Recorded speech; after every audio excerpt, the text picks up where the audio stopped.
What wondrous love is this that caused the Lord of bliss to bear the dreadful curse for my soul, to bear the dreadful curse for my soul.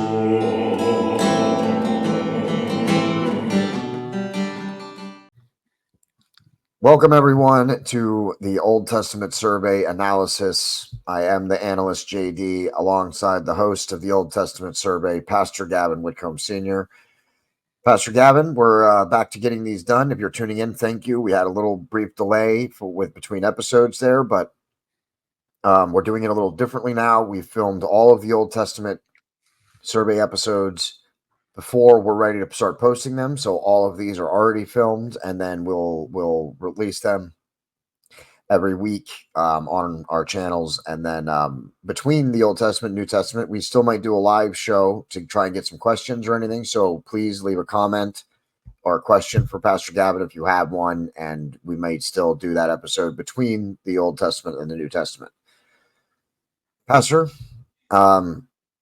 this was the book of Ezekiel, which is Right. it's an exciting book, I think, in a way, because there's some prophecy in there, and there's a lot of stuff in Ezekiel. So I don't want to waste too much time in talking about some of these points that I wanted to bring up. You talked about sensationalism, how the vision was potentially, people claim that it was aliens. Yeah, or a UFO. Yeah, or a UFO. Yeah, and that's he clearly says it's visions of God. Yeah.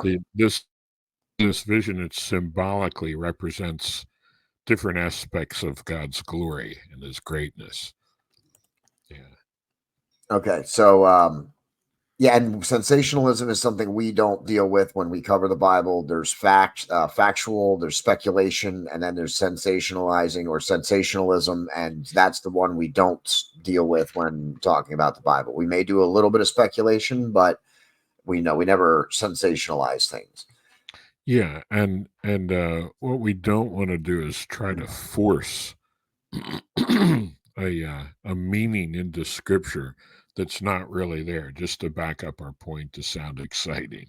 We don't want to do that. We're interested in the truth and really trying to understand Scriptures the way the original author, guided by the Holy Spirit, how he meant it.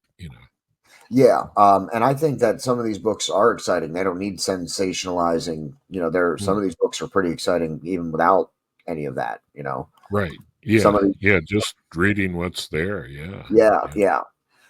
All right. You talked about Ezekiel pointing towards the city and then away from the city, but you said he didn't do it like you said it was for whatever 365 days or 395 days. Sorry, I don't remember the exact number. Yeah, in chapter 4, he'd laid on his left side, representing the house of Israel, 390 days. Yeah, but you're saying I don't think that means for a period of 390 days, 24 hours a day, he was laying on his side. But I think what he's trying to say is that for 390 days, for a good part of the day, he would be out there in public, laying on his side, pointing to this model of the city of Jerusalem that he made, and it was to make a point. You mean like, and it could be like in a way a form of protest, really. Yeah, it would sort of the same sort of thing. Yeah, protesters don't go out there and protest 24/7. Usually, they're out there for a period of the day, usually the busy part or the middle of the day, and then people go home. Most people don't just stand outside 24/7. Now, of course, that's not with all protests. Yes, some protests, involve camping out and you're really making a statement, but that's not the normal way. Some protesters will protest during the day, then go home at night. You can't just live on a picket line or out there. You have to eat, and plus, as you said, he talks about doing other things besides just doing this. Yeah. So some people take it's like they need to take it, like you do need to take the Bible literally, in a sense, like what it means literally. But some people like to take the words and make them, oh no, it says 390 days he stood out there, so it was 390 days. Like it's, you're trying to take Hmm. you're taking it a little too far with the literal translation. Yeah, maybe just pressing the literalness more than God intended. Yeah. Yeah, which makes sense because most writers don't write like that anyway. Most Mhm. writers, that's how it's done. So, Mhm.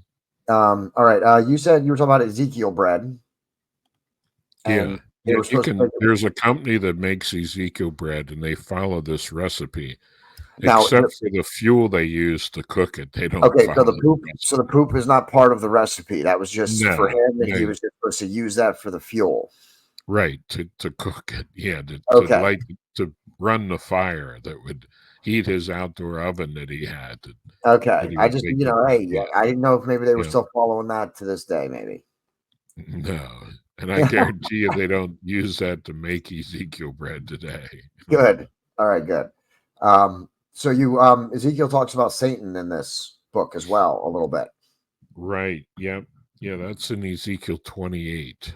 And he also talks, you mentioned about him being about different types of angels. Now we've done our angel episode. Please go check that out on the Boiling Point podcasts on our channels. They're really great episodes. We did two of them on angels, one on just angels in a general sense, and then one specifically on the archangel or archangels. Pastor Gavin, if I'm not mistaken, you believe that there's just one, and I kind of made a good argument for three, but we don't have anything that really clearly says this is how many there are, or Yeah, it's possible there could have been like three major divisions, and each archangel had, control of each of the three divisions. Yeah, yeah. that's possible. Yeah. Um, Arch means chief angel. So, there's nothing in the Bible where it says that there's only well, one. So yeah, there could have but been nothing. three. Yeah. Yeah, but nothing that specifies that there's nothing that specifies one way or the other. Like it never talks about archangels. It Right. only Yeah. whatever it's only usually talking about an individual archangel, but that doesn't Mhm. mean that there couldn't have potentially been others. And that's just part of a little bit of the speculation that we do. Do you think though, sticking with that, do you think Satan could have been if there were theoretically if there were three archangels? um, do you think Satan could have been one of them at the time? And Mm. that's how he was able to convince an entire third of the angels to go with him? You would imagine he would have had to Yeah. have been in a place of influence or power or position. Yeah. Yeah. Ezekiel describes him as being in the very presence of God. He says, "Thou art the anointed cherub that covereth." So it's possible that he would be like above the throne of God, like covering it, like sort of the ultimate guard, even though God doesn't need a guard, but No. like in that high position of being right at the throne of God. Yeah. So So yeah. that's I found that interesting too, because I mean, and Mhm. how else would you convince? Oh, that's the other thing. How do you think he was created? I mean, now, yes, of course, we turn our back on God, and we have people on this earth that even worship Satan. Mm. How do the angels? How did that? Do the angels have the kind of free will that we have? Can they just turn? How was he able to turn his back on his creator? The angels have to have a different kind of divine knowledge that we don't possess or don't have the capability of possessing. Yeah, well, they do have a free will. They're free moral agents that can make choices, good and evil. And so I think that's what made Satan's sin and the sins of the angels that sin so egregious, because they have, you and I, we sin, but we're ignorant of so many things. We know so Yeah, little compared to the angels. But for the angels to sin in the face of all that knowledge and light that they had, that's why there's no forgiveness and no redemption for them. yeah, I mean, I'm convinced that's yeah. why. I think so. Yeah. I think It's so too. worse because of Yeah, all that they knew. In fact, even being in God's presence, and yeah. How could you? Yeah, I yeah. mean, And I that's don't understand how it happened, like yeah. how It's could he do that? But you could, people, here we have the choice. It's about the choice. God gives us the choice, and he wants us to make the right one, but he also gives us the option to make the wrong one. But we don't have access, like we don't see him directly. We don't take orders from him. We don't communicate with him. We're not on that plane of existence. How can you be on that plane of existence and then still, do that? Like it's astonishing. The first sociopath for sure. Yeah. There are other passages that says that he was lifted up with pride, like Isaiah, I believe it's chapter 14. He speaks to the king of Babylon, I believe it is, the same way that he would the devil, just like he talks to the king of Tyrus, but he actually talks to the devil because Satan's the power behind him. And Isaiah 14 talks about how he's lifted up with pride. He wanted to be on equal footing with God.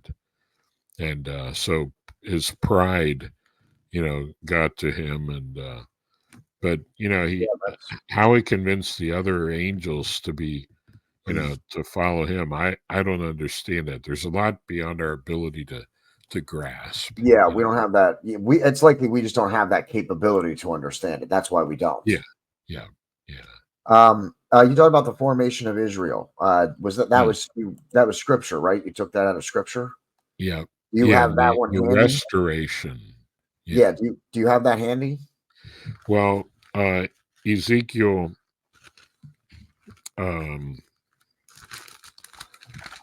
like there are different passages that refer to this. The one that I was, the one that I wanted to reference was the one you talked about how it was born from the sword, or the many nations were going to. Oh, that's Ezekiel 38. Yeah, Ezekiel 38. It says, "After many days thou shalt be visited. In the latter years thou shalt come into the land that is brought back from the sword." So, the latter years, that's, we're living in that time period now. That's after Christ comes.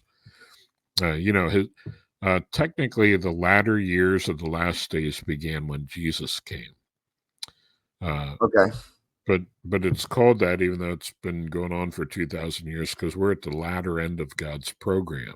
Yeah. We're not at the beginning anymore. So, it says, "After many days thou shalt be visited. In the latter years thou shalt come into the land that is brought back from the sword and is gathered out of many people." That's a good description of the nation of Israel today, because it is brought back from the sword. Yeah. I mean, the UN, the League of Nations, recognized that they should have that land. Then the UN ratified that. But then they were attacked by 5 Arab nations when they declared their independence in 1948. And they defeated those Arab nations and took land with the sword. Yeah. And then later they were attacked by their neighbors, and they took more land with the sword. And some of it they gave back. At one time, they took the whole Sinai Peninsula. Yeah. Then they gave that back to Egypt in exchange for peace.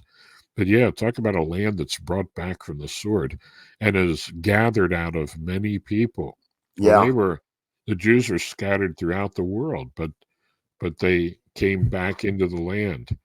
And so this is the description: "Against the mountains of Israel, which have been always waste, and it is brought forth out of the nations. They shall dwell safely, all of them." So they're brought forth out of the nations. And so we're seeing the beginning of the fulfillment of this prophecy.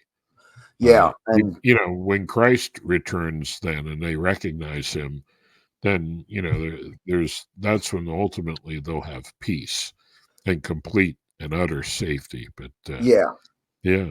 But the other thing I wanted to say was about them being recognized, like their nation being taken away at a time when really any nation could be taken away if you conquered them. You could conquer them, assimilate them, and their existence, is pretty much gone.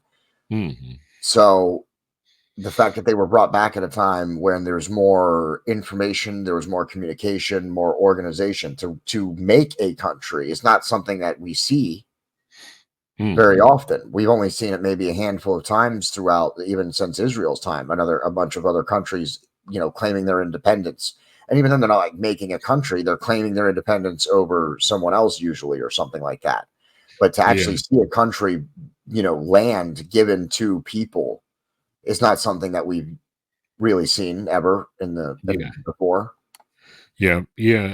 I think it was like what they went through in World War II that made the nations more sympathetic to,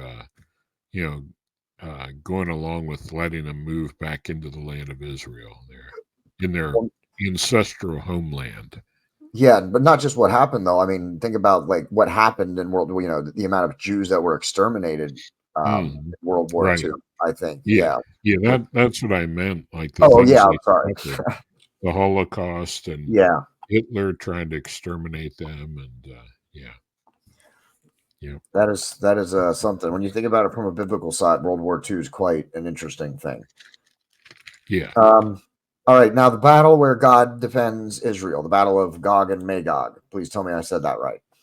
Right. Yeah. Good. Yeah. Gog is a reference to the ruler, Magog, the people. Yeah. And you said God's going to destroy the armies. Like Israel won't actually have to do it. God's going to destroy the armies.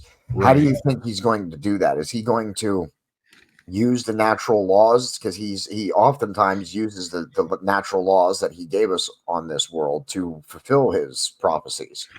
Sort of. Or do you think he's just going to literally come down and have like a gigantic fireball and throw it down at the armies?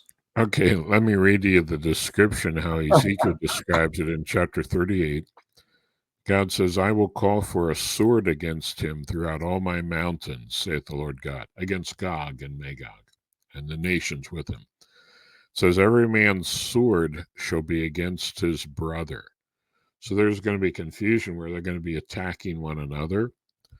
And I will plead against him with pestilence, in other words, sickness or plague or whatever, and with blood. I will rain upon him and upon his bands and upon the many people with him an overflowing rain and great means big, large hailstones, fire, and brimstone. So God's going to rain that down on these armies. Thus will I magnify myself and sanctify myself. In other words, God will set himself apart, and I will be known in the eyes of many nations, and they shall know that I am the Lord. So they're going to know that God intervened and did this. So you think he's going to he'll use, based on what he described there, he's going to use water and hail, ice balls or something of that nature to destroy them. And fire and brimstone. And Brimstone is sulfur. Yeah. Brimstone is sulfur. And that could reference, I believe, an earthquake. Well, yeah, it could be. Maybe that'll bring an earthquake confusion. or a volcano, perhaps, maybe. But you think volcanoes do contain brimstone. Yeah, but it doesn't really say how. Yeah, it just says it'll rain. Yeah. Yeah, it doesn't give us specifics, but it tells us how. And like I imagine when we see it, we're gonna know. Like that's the point. I mean, whether it's, let's say it was an earthquake. If an earthquake and a tidal wave on top of the worst hailstorm that's ever been seen on the face of the planet all hit the same spot where these armies are gathered against Israel, are you really going to be able to refute the reasons why at that point? Like that's really the whole thing, right? Like he's going to make it in such a way, even if he uses the natural order of things, he's going to be done in such a way that there won't be any denying it. Yeah. Yeah. And the infighting or the blood, that's not hard to see. I could see these nations gathered up against Israel, have them right where they want them, and then start turning on each other. Yeah. Yeah. And the last point I wanted to have, this is a long after show, everybody. Ezekiel's a great book. But there's a lot of stuff and a lot of points that I wanted to bring up in this one. What happens after the 1,000 years? Good question. After the 1,000 years are ended, it says that God is going to destroy the current heavens and earth. It says the elements the earth will be burned with fire, the elements and the earth and all the works that are therein will be burned up.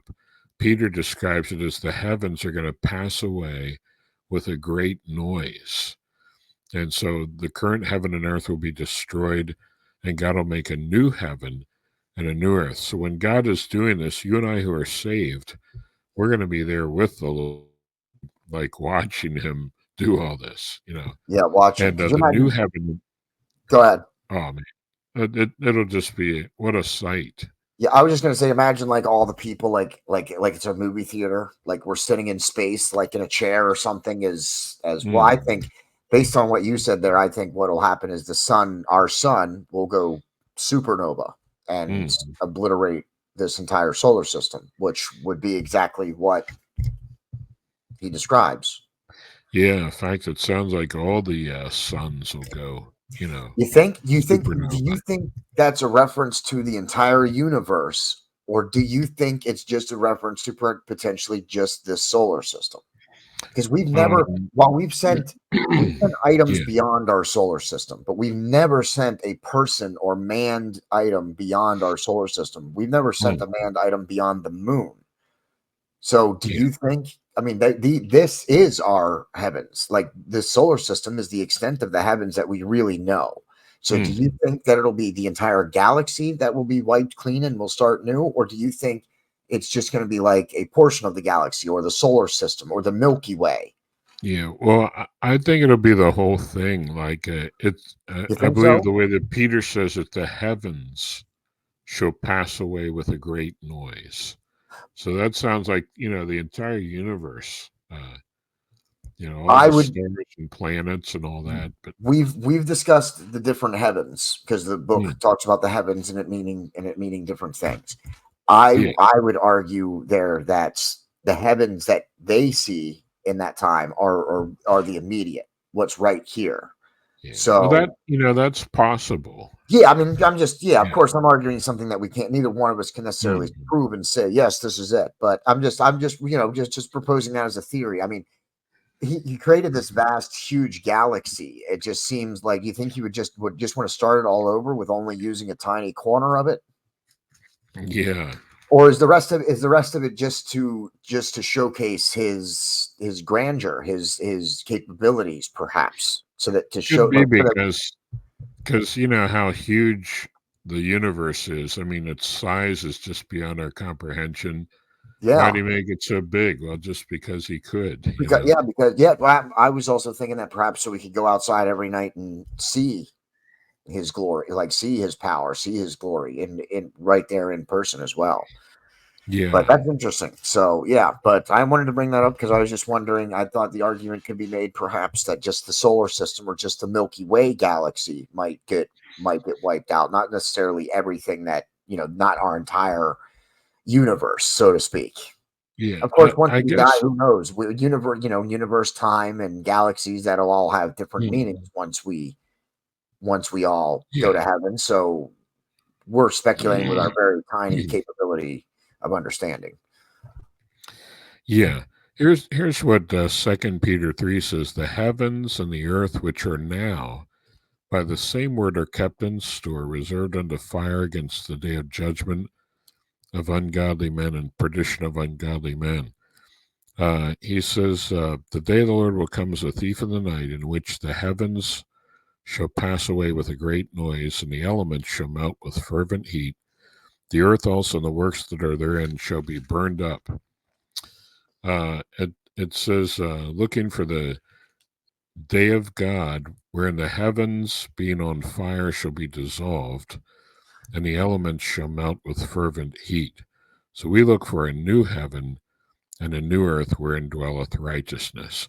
So I guess if by Mm. heavens There was a that's you the said atmosphere, and then beyond that, yeah, I and could you see where also, it but could be even with what you limited. said, even with what you said there, I think arguments even could be made for both there. You said that the heavens will be wiped away, and I think you very basically gave a very basic, rudimentary definition of what could be described as a supernova. The heavens will just be wiped away with fervent heat. That's what happens when a Mhm. supernova happens. So, um, Yeah. and that could refer to the whole galaxy there. So I think that makes a good point. But then you're right. It says we'll find a new heaven and a new earth. So and it because that's what was my argument though, because it is what the heavens that they're talking about there. They're talking about our heavens, like the heavens above us, our sky and stuff. Obviously, the heaven where God exists now, is that going to still exist? Um, yes, but the Bible describes the new heaven and new earth like how God is going to, like, you could say it this way, move his home or headquarters or home base from heaven itself to the new earth. Okay. So in other words, it says the tabernacle of God is with men, and he will dwell with them, and he will be their God, and they will be his people. And so, like, heaven, in one sense, is going to come down to earth, to the new earth, because that's where God's dwelling place is going to be. That'll be If that that'll be makes sense, yeah. yeah. No, So I there won't be a heaven up there, beyond the new earth, because God's going to dwell on the yeah. new earth with Okay. redeemed mankind. And now during that 1,000-year reign, are what's like death is gone, disease is gone. There won't be death and all of that. Well, there will be, like, you and I will be in our glorified bodies, you and I who are Okay. saved, but there will be people who survive the tribulation and get saved and enter into the millennial kingdom. They'll be in their mortal bodies, but the scriptures Really? indicate, yeah, but Okay. the scriptures indicate that they'll have children and children's children, but the earth is going to be transformed more kind of like how it was before the flood. Like, people will live a lot longer, but the animal kingdom will be much more peaceful. Like it says, the lion will lay down with the lamb, and a child will be able to play over the hole where a poisonous snake lives, and it's not going to hurt him. And it says Okay. uh, a child shall die being 100 years old. What that means is if someone will die at the age of 100, that's going to be considered an early death, like a child Yeah. during the millennial kingdom. Yeah. Okay. So and now Yeah. wait a minute. So Isaiah says that. Yeah. all right. So I want to make sure I understand this and make sure our viewers understand this. Assuming that you're all still watching, viewers, this has been a good episode. I hope you have been. We've been keeping you engaged and entertained enough with our conversation here. So we won't. Will we have children? We'll be in our glorified No, bodies. we'll be in our glorified So bodies. so the new earth So will not so be. it'll be those who survive the tribulation. Yeah. That's okay. So what will we do, or what will we become during the new Well, heaven and the new earth, in our or glorified, both? During the 1,000-year reign and during the new heaven and the new earth. What is right. our role then? Well, it says that in our glorified bodies, it says we will reign with him forever and ever. So we will reign and rule with Christ in his kingdom. Like, of course, he's going to be the king, but we'll rule and reign with him over, the people that are on the earth at that time. That's interesting. Yeah, yeah, Okay, and then okay, that's the new heaven and new. Oh, okay, yeah, because the yeah. all right. So we'll rule Hold on, and I'm trying to reign. figure this out. Yeah, yeah. During the millennium, and then after that as well. The millennial kingdom, is that's referring to the 1,000 years? Right. Yeah. That's before God comes to live with us, Right. or Yeah. before the new heaven and new earth where he will stay or reside amongst us. Correct. Yeah. Okay. Yeah. Okay. So during the millennial kingdom, the people who survive the tribulations, they're going to repopulate the earth. Right. Yeah. Okay. And then who's going to repopulate the new earth when we get to the new heaven and the new earth? Or we don't know that, maybe. Yeah. That in the new heaven and the new earth, it'll just be redeemed people. Okay. So there won't be any death. So Okay. there won't be any reproduction either, or Okay. children. Yeah. Okay. Just a totally different state of existence. Okay. That's Yeah. interesting. This is yeah. Well, see, I learned just as much today, too, Pastor, as I hope some of our viewers did, because I did not. I did not realize that the people who were not saved or who were not raptured out were going to end up being mortal in the new world then. Yeah. Once Jesus Yes. during the millennial kingdom. I did not realize. I thought the millennial kingdom. I always wondered that. I was wondering. I'm like, why are we reigning with God on heaven for 1,000 years, and then is he going to destroy it? That doesn't make any like. Why would he do that? But now it makes more sense. I didn't realize that the people who did survive, the who got saved and stuff during the tribulations, would then repopulate the earth for the 1,000-year for the millennial kingdom. I didn't think about that. That's interesting. Yeah. Yeah. Yep. Okay. So then there will be peace on the earth, and no, it's going to be a beautiful and amazing time. Yeah. Yes, and we'll get to see it, Pastor. Mm-hmm. Yeah. All right, that was my last point there. The to talk about the 1,000-year kingdom and then the new heavens and new earth there. So, and plus, I think we between your show and the after show, I think we've gone long enough with Ezekiel. So please leave us a comment. Please share this out. We want to continue to grow the Boiling Point podcast and all of our shows. So please share this out. Help us get more viewers, more eyes on us. That would help a lot.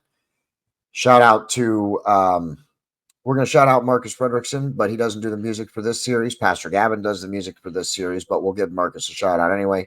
And you don't always do this, but visit our storefront, bonfire.com/store/the Boiling Point podcast. Pick yourself up some apparel and help the show grow. And check out Pastor Gavin on YouTube. And soon, hopefully very soon, before the end of the year, I want to have Pastor Gavin on Rumble, and I want him to have a public Facebook page so that you can just go follow him on Facebook, and he doesn't have to worry about friend requesting you or accepting it or anything like that.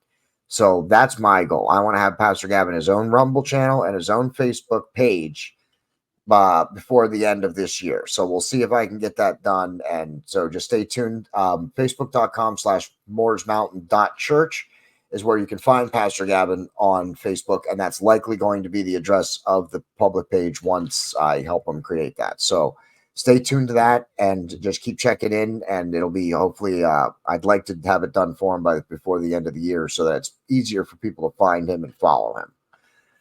But in the meantime, YouTube is the best place to follow him. Go check him out. Just search Gavin Whitcomb Sr. and you can find him on YouTube. Until the next time, Pastor Gavin, we're doing Daniel next, right? Right. Yeah. I'm very excited about that one. Daniel is not the last book of the Old Testament, as I initially thought it was, but I am still excited to read it because I do know a little bit about it. So next episode, 2 weeks from you watching this one, will be the book of Daniel, or 1 week. We do this every week. Next week, look for Daniel and enjoy Ezekiel. Please share it out. Until next time, Pastor Gavin Whitcomb is the host. I'm the analyst, JD, and that's the end. Bye-bye.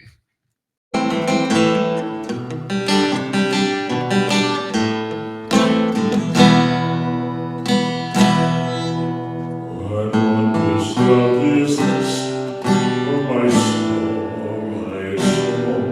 What wondrous love is this, oh my soul? What wondrous love is this, here comes the Lord of bliss, to bear the dreadful curse for my soul, to bear the dreadful curse for my